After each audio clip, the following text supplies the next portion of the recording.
point. Do you guys have anything that you're going to want to share about? Like, should I do a round robin? Nothing much has changed lately, huh? We're in that just about to a lot of change. That my English was not good there. Okay, I can hear the stream is going now. All right, so let's go ahead and get started. Good morning. I'm Christina Dillabo, Director of Communications for the Desert Southwest Conference. We are live streaming on YouTube. Hi, Polly. So if anybody is uncomfortable having their video seen, please turn it off now, and you can still participate and turn on your audio as needed. In the meantime, please go ahead and mute your microphone. And then when you want to say something, just go ahead and unmute. You don't really have to raise your hand, but if you want to, you can. All right, so the first thing for today is a local church question. Do you have any website hosting recommendations? So I'm wondering if, of the people that joined here at this point, do you guys have any experiences that you want to share, good or bad, with certain companies? Go ahead, Chris. Well, I wish David were on because DreamHost has been really good for hosting. And I think that there's an agreement with either the UMC or nonprofits. I'm not exactly sure what it is, but they provide hosting at no cost from what I understand.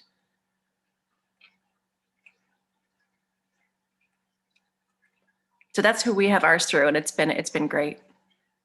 Cool. Okay, I'll have to look that one up. And for those of you that are watching for the first time, I typically send out an email after this meeting with links and information about the things that we talked about.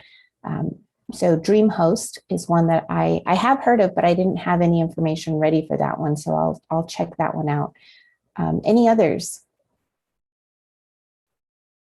Okay, then the ones that I had planned on sharing about is UMC Churches, and that's a United Methodist organization. And every year, just about every year, UMCOM offers a grant for churches to start a new account with UMC Churches. And UMC Churches is both hosting and website templates. One of the great things about UMC Churches is that their templates include our United Methodist Church branding. Sometimes it even has things like the news feed. If you want to drop that in as a widget in your footer, maybe, or sidebar, you can see United Methodist News showing up in there. There's other things like that that are available through UMC Churches. Part of it is a certain number of email addresses, depending on the level that you get. I was excited to find out that apparently the grant that they offer on occasion for churches that are starting a new website for the first time, right now it's also available for churches even if you already have a website but you're new to UMC Churches. So if you're looking for an affordable option, the prices are really reasonable. They've got 3 different tiers, but the cool thing is for the first year, it would be completely free, and they include training. I think it's 8 weeks of training. And yeah, David Topping from our Desert Southwest is one of the subcontractors for UMC Churches. So we have a local contact. If you have problems with the templates or whatever, he might be one of the people that you actually talk to when you call in or email for support. Another popular option is Aboundant, and that's who we use for our Desert Southwest Conference website. We've had different church, what did we call them? I don't know, launch sessions where in one day you could build your church's website and launch it through Aboundant. We had something like that a few years ago when we could meet in person. And perhaps sometime in the near future, we'll do something like that again when we can meet in person, or maybe we'll figure out how we can do this virtually. But let's see here, with Aboundant, they provided a little bit of a write-up. It says, Aboundant has 2 options to help churches with their website: a DIY service, which can be found at aboundant.com. That's DANT.com, and a full design agency, which can be found at aboundant.org. So same spelling, but end it in .org instead of .com. Aboundant has 8 years of experience empowering churches of all shapes and sizes to build their web ministries. Don't hesitate to contact us to learn more. That was from Will Rainey, who is one of the co-owners, or at least founder of Aboundant. He is a United Methodist deacon, so he gets it. He knows the church language. He understands United Methodist world, and they probably already have quite a bit of United Methodist branding assets available as well. What else? That's pretty much it. So in today's email to everyone, you'll get a PDF with, I think it's like 3 pages from UMC churches, the links for Aboundant, and I'll check in and find information about DreamHost, see if there's any churches that I can include there that, hey, this church has it. Actually, Chris, so your church has it, right? So potentially, maybe if it's cool, I might include your contact information. So if somebody has a question about, yeah, but when you first started, what was that like, or whatever, just to have a contact, a follow-up for that. Absolutely. Oh, I'm sorry. Somebody from the conference set us up with it. So I think it was David, but I'm not entirely sure. Yeah, probably. He would, before we found out about Aboundant, and early on when UMC churches wasn't as stable as it is now, not that it's perfect, there's still some flaws with it, but we didn't love it back then. And so David was really good about finding alternatives. He connected some churches with Weebly, others with DreamHost. We were using SiteGround for a while because that was a good deal. But right now, like I said, we moved to Aboundant just because at the time, it seemed like the best option for a conference level website. And our website has to be able to do a lot of other things that a local church website might not. So it's a little more complicated, but in essence, it's all the same thing. So that's why I strongly recommend Aboundant. But it is going to be more expensive, not super pricey, but more expensive than free. So Sherry, you had a question or a comment? Yes, I had a question. So are any of these a good place for a church to go to that currently has a website that could do a website audit, do a review of their website without it looking too much like they're trying to sell them something? Yeah, so I could see where Aboundant would help with something like that because of they do more than just the website. They can also help with like your newsletter, your online presence, your social media channels, making sure they're all branded similarly and that they're all kind of giving the same type of message, but at the same time designed where social media is going to say something different than your website is saying, because people coming to your website, it's going to be a little bit different than somebody that might find you on social media.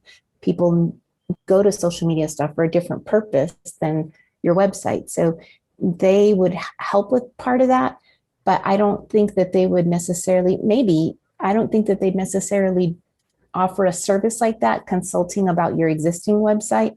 I think it's more, they do the consulting when you're planning on starting a new website or starting a new campaign. I think it's important to do a usability study on an existing website, especially if it's been there for a bit, because we all know what they're supposed to say, or we think it says that, and people look at it differently, especially if you've been part of creating the website. It's just one of those things that's good to get a second or third opinion to do that, because it may not be usable from the other side of that to the extent that you think that it is where I'm going with this. That I think that's important too. Just getting a website is great, but getting one that really is user-friendly and accomplishes what the end goal really is, I think is truly important. So it would be interesting to know if there are some folks out there, I know there are, but folks within this particular industry that could do that kind of thing. Okay, yeah, there is. I'll get to you next, Megan. So if you were going to go, let's say with Aboundant, that is one of the first things they do. They'll check out, especially if you already have Google Analytics set up, But if not, then I think they help you get that going so that you can go back and check to see, well, what are the pages that are being visited the most?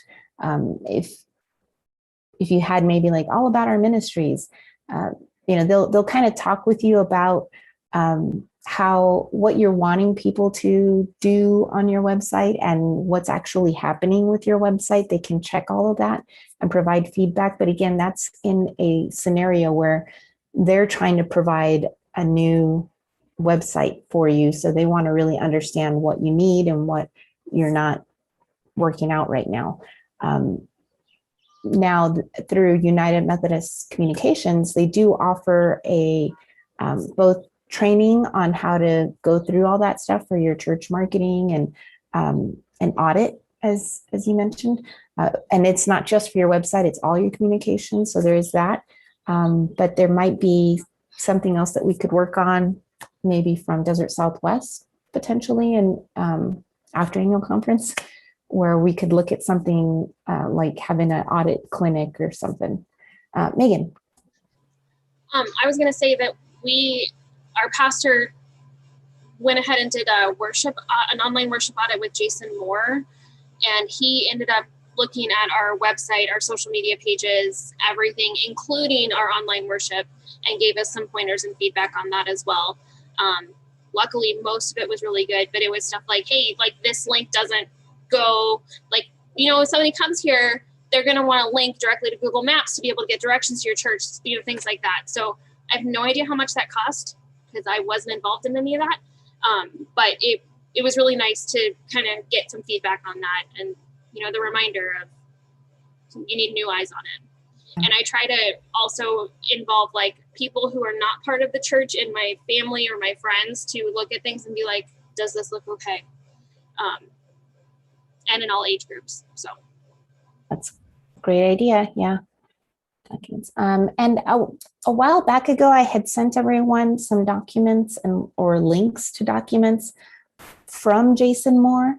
I'll look for that and resend it for today's follow-up email, so you have access to that. I think part of it was a recording of a training that he did that's specifically like that, where you're doing a communications audit and all about marketing your church and understanding your audience.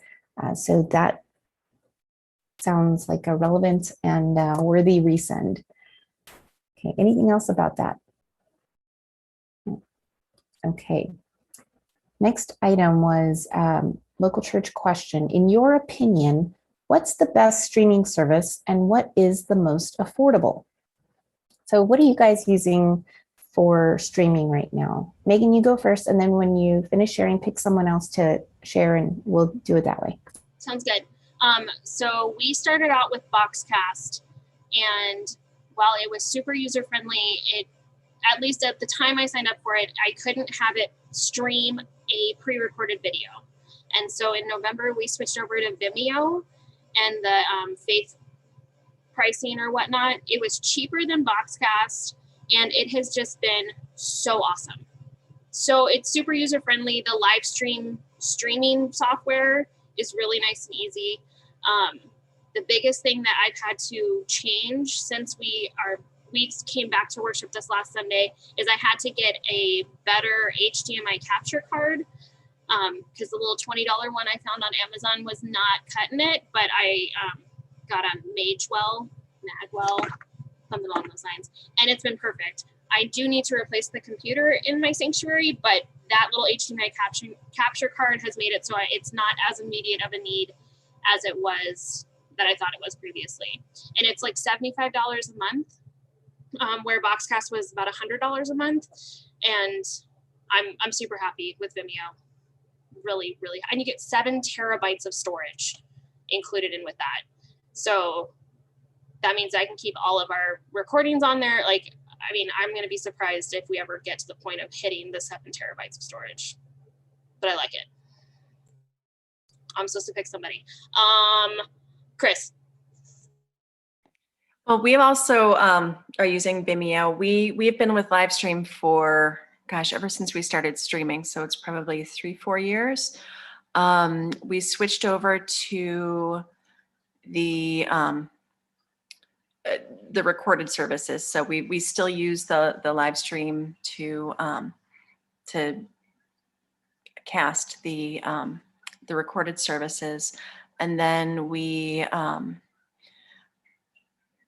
upgraded our plan. I don't know how much any of this costs. I apologize. But we upgraded our plan to include casting to YouTube Live as well. So once we return back to in person, we'll be able to broadcast through live stream, but also to YouTube, and I think Facebook as well. Greg. I believe we're using Vimeo as well, and we've had great success with it. We've done live streaming now. It's coming up on 8 years. So it's one of those when we do go back live in June, that's a whole different territory. We're still going to live stream. We're not going to stop because we're not sure how many people will be coming back. And I've talked to several people in the last couple of days that, hey, I'm content to stay home. So, which is a sadness because other people are clamoring, I want to see everybody. And when we go back in June, we split the alphabet that will, the first half of the alphabet will be the first and third Sundays, the second half of the alphabet, the second and fourth Sundays. And then we'll play it by ear and just see what kind of attendance we have. We have not made any decisions as far as July and August. So it'll be interesting to see what goes. But as far as video stuff, the people that are handling everything enjoy working with Vimeo and say it's pretty easy. So we're happy with it. Jim.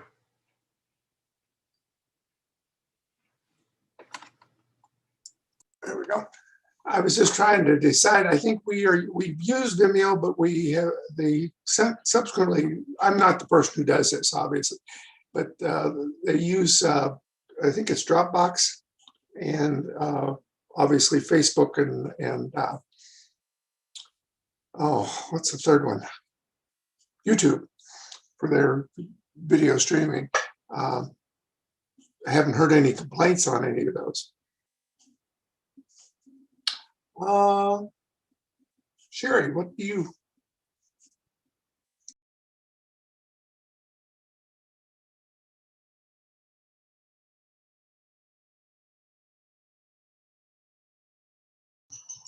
Oh, I'm sorry. I chose Sherry to give us an update on what they're doing. I'm sorry, I was on mute and then I couldn't get it to unmute. You know, I don't handle that. We have all new equipment. We spent, I think, $20,000 on cameras and all sorts of stuff in our sanctuary. We started out on just using his cell phone and went from there and ended up making the investment on that to, you know, the sound system and the rest of that. I can't speak to that. We are on YouTube and as well as on Facebook each week, but getting the new cameras and sound system and all of that working together so that the camera actually follows what's going on and all that, it's amazing. It's so tempting to sit home on my patio and drink coffee and watch it from home than to go sit there. I mean, it's not that I don't love the people that are within that, but basically I feel rather lazy on Sunday morning. I could, you know, eating donuts and drinking coffee is not a bad thing. Well, I'm doing that. At any rate, it's a beautiful system. If you get a chance, go to the Prescott United Methodist website and watch a bit of a Sunday morning or a Saturday night service. And the cameras are pretty remarkable. I don't have anything to add. I'm not smart enough in this particular area for sure. Okay, then Holly, do you know what your church is using? Not really. I'm not involved in this. I know we're on Facebook, but I don't know any of the details. Sounds good. How about any of our non-video participants? If you could raise your hand if you know what your church is using and want to share, please. Good morning, I'm Annie with Calvary United Methodist Church. We are in the process of receiving a lot of equipment, cameras, iPads, and such through the grant that we recently received. So right now, our presence online is my phone at the moment for us to do YouTube.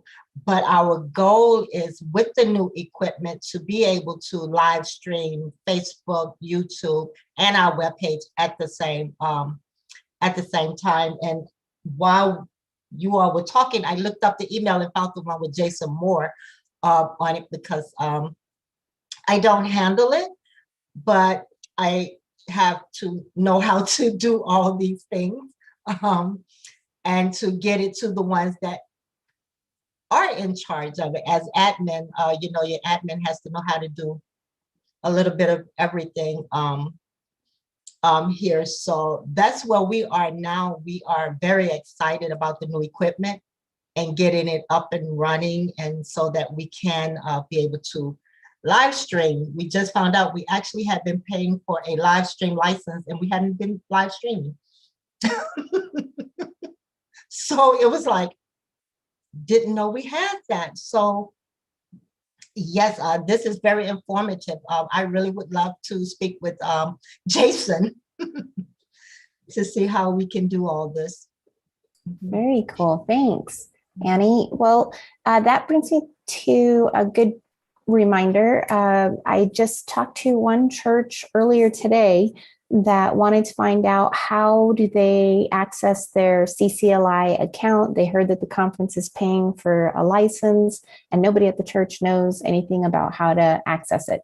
So if you didn't know, yes, the conference pays for a CCLI church copyright license and a CCLI church streaming license for every church in the Desert Southwest Conference, every United Methodist Church in the Desert Southwest Conference.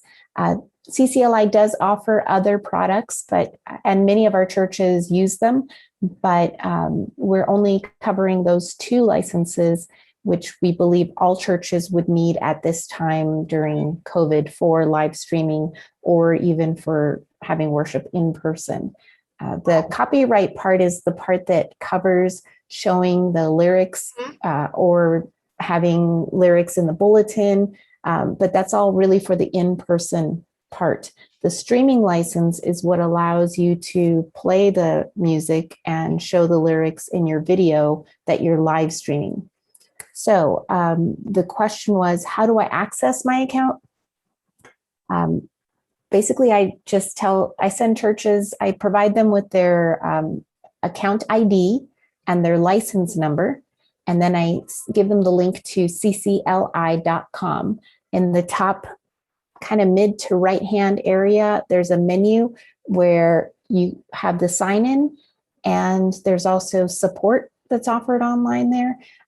So using those two combinations, you can test out to see, because I have no way of knowing what email address any of our churches are using to access their account, who is named as the administrator or anything like that. All I get is a bill with a list of churches with account numbers and license numbers, pay that, that's it. So I don't even get a copy of your certificates. You guys can get that by contacting ccli.com and requesting that. And if you don't know what email address did whoever that was managing your account before, what email address they used, CCLI can still help you with that anyway.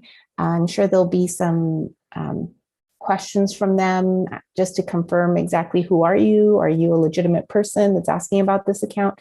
But as volunteers and staff of your church, I'm sure you'll be able to provide the appropriate answers needed for CCLI to help and give you access to that account. In some cases, it may be the first time that your church accesses this account.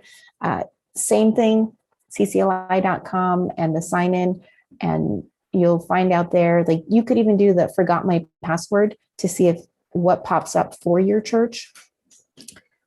And then if nothing pops up, then that's where you do the support to try to get access, saying, hey, we're part of a group discount or a group license through the Desert Southwest Annual Conference. My church is blah, blah, blah. This is my ID. This is my license number that's on that group license. The conference has been paying for our license annually. How do I access it? Okay. Easy as that. Go ahead, Jim. I think I made that point a couple of weeks ago when I logged into that CCLI after we couldn't decide what we did have and what we didn't have. And their support people are very helpful. But also you need to check before you log in or set your account up, who's going to be your admin person, your contact person, and the pastor, the choir director, this type of thing, and have them on there also to be co-owners, I guess you'd say. But we found out that it hadn't been accessed from our church for several years, and it was 2 pastors ago and I think 2 choir directors ago, and the office support person that they had on there wasn't even with the church anymore. So you need to check on that periodically. It doesn't have, you don't have to do it weekly or anything, but anytime you have a staffing change for whatever reason, by all means change it. Thank you very much. Any other questions or comments about that? Go ahead, Annie. Help my understanding, do I contact the conference first or CCLI about the streaming?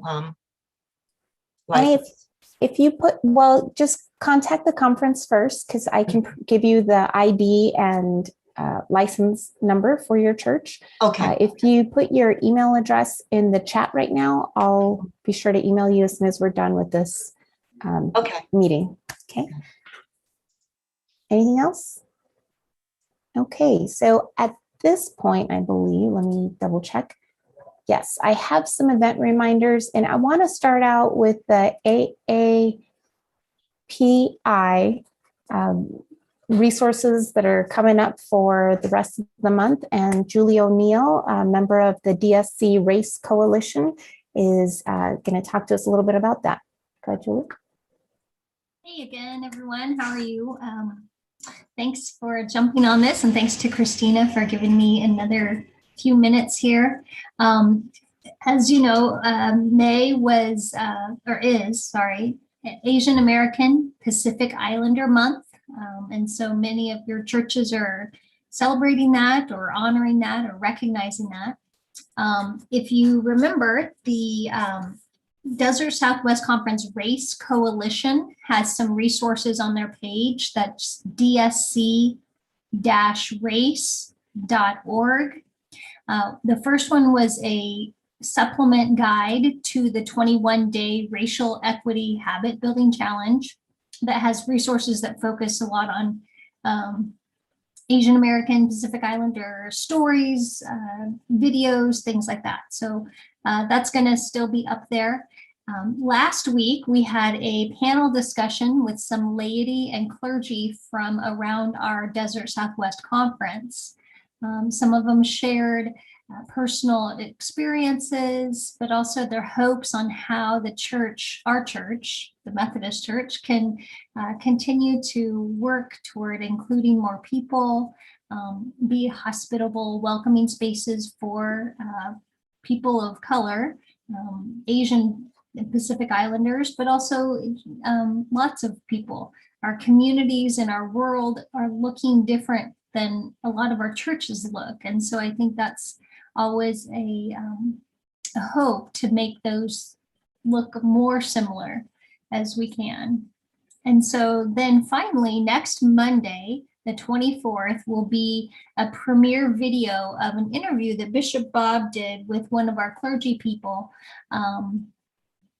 who it was a very open and honest conversation. It was kind of fun. They had a bunch of different meals that they ate. So some Asian types of food, which I'm kind of curious about. And so it was just a kind of a fun video. I think it's about 20 minutes long. So please feel free to use that.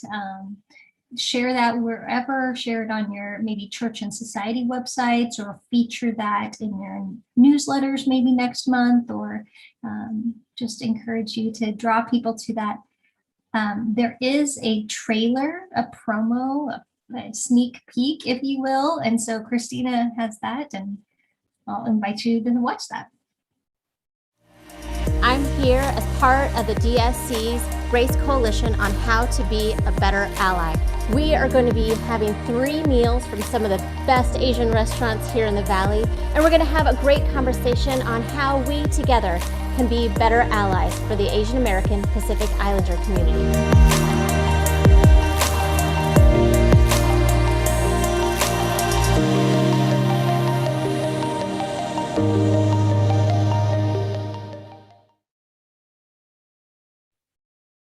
So if that is intriguing to you, I invite you to tune in on May 24th. I think it's going to be probably on our website and some YouTube channels. So take a look at that. Does anyone have any questions? Yeah, Sherry. I don't have a question. I did watch that panel discussion the other night. Is that something somebody can log on to and see that again? Yes, it's going to be available soon. Maybe Christina can talk more to that, but it was recorded. It was absolutely outstanding. If you weren't part of watching that the other night, a couple of times I have to admit I was in tears with listening to some of them, but super powerful, so well done. Julie, it was outstanding. I hope we use that, and I'm looking forward to other things. I'm looking forward to the Bishop Bob thing too, but I just wanted to tell you that I just thought it was just outstanding. And thank those people. My goodness, they were fabulous. Yeah, thank you. Yeah, so we will have that video. I mean, technically it's already the live recording is available on YouTube. If you go to youtube.com/DSC communications, you'll find it there in the videos, but I intend to link a slightly edited version of it and put that. I'm going to see if I can either replace it. If I can't, I don't think I can replace it without changing the link. So I might have to just upload a new version. And that's only because we shared the promo video during that panel, and the promo video looked a little choppy. So I want to make sure that if you guys use it in your local church, you've got a good session with a good promo video in there. So I should have that done before the end of the day today, and it will be available if you go to dsc-race.com or .org. They both bring you to the same page. Right now, what you see, there is the panel link, and if you click on that, you actually go to the Zoom webinar registration. So I'm going to change that so that it takes you to a YouTube video of the webinar. In addition to that, I'm guessing as communicators, you might want to be able to, instead of let's say you're hosting it or you're sharing this information with someone at your church that wants to host an event. Let's watch it and then we can talk about it afterwards. In general, Zoom works best if you download the video and play it off of your computer. So I'm going to be adding that edited recording into a Google Drive so that you can let your small group leader know that they can download it onto their computer and play it directly, so there's no problems of it getting choppy. I mean, it might still happen if your leader has bad internet, but at least they're not trying to stream it stream it.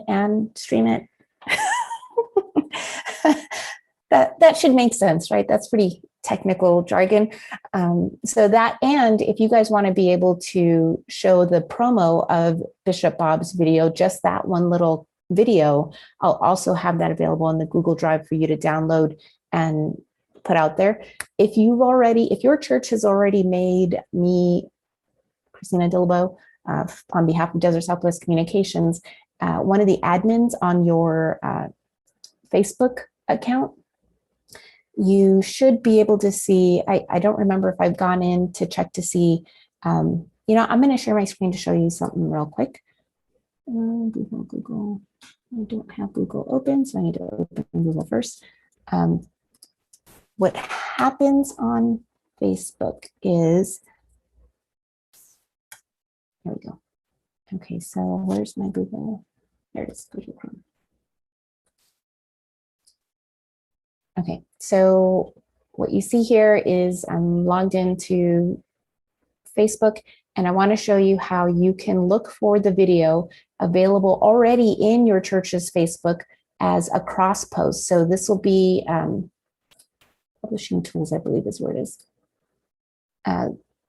What you'll see, sorry, I'm trying to talk and look for stuff at the same time. It doesn't work well. There we go. Videos you can cross post or video library. So I already have it in here as videos you can cross post. There it is.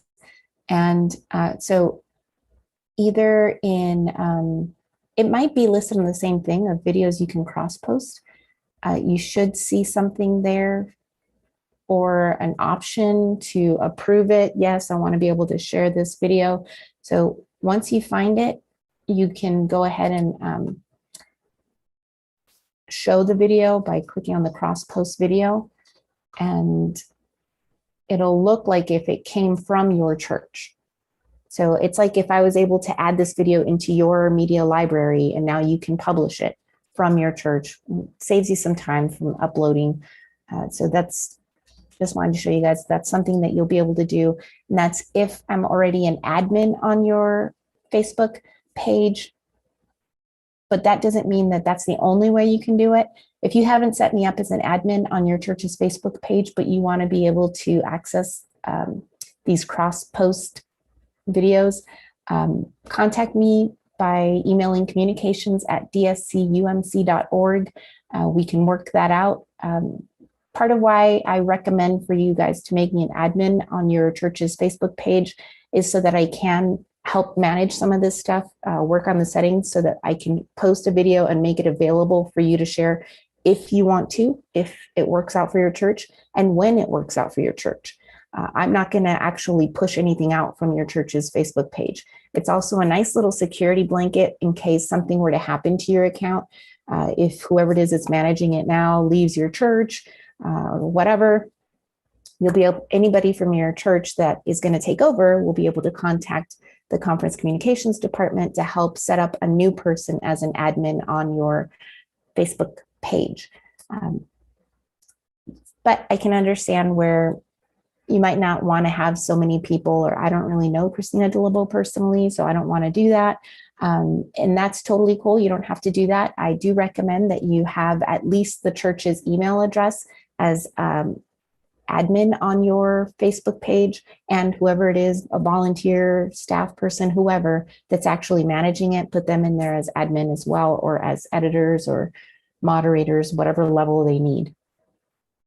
Okay, questions about the video, availability, resources. Okay, then let's go ahead and move on.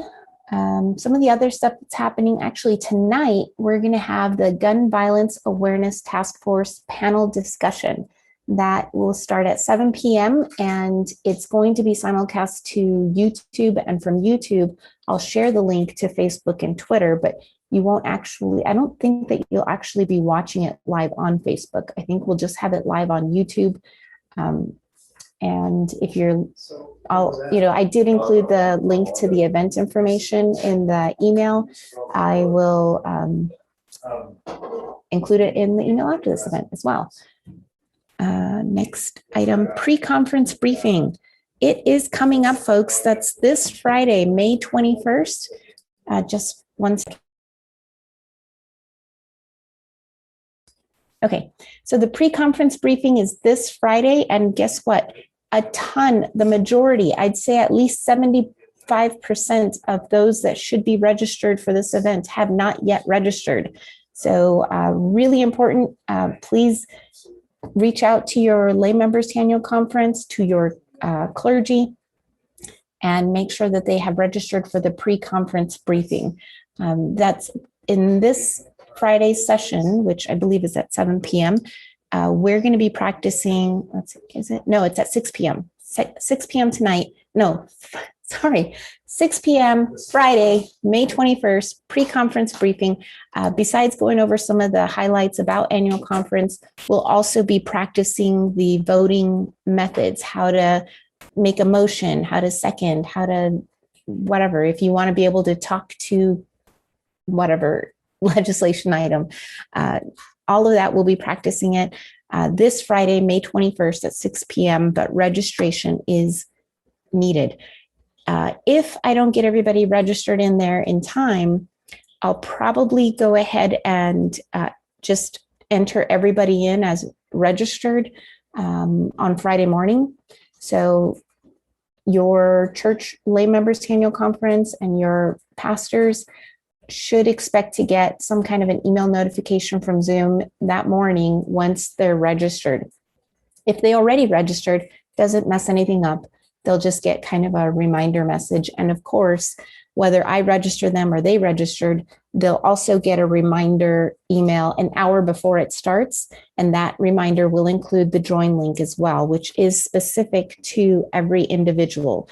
People can't share the join link because then if I shared it with all you guys would all be joined as Christina Dillabo. You don't want to do that. All right, next item. Oh, wait, there was some things in the chat. Last Thursday's webinar available online. Yes, so the webinar from Thursday, I'm guessing that's the AAPI webinar. It will be available on the dsc-race.com website.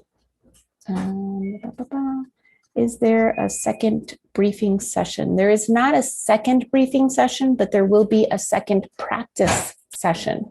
So the difference between the briefing and the practice session, we're having a practice session within the pre-conference briefing, and the pre-conference briefing includes other information about annual conference, preparing for it.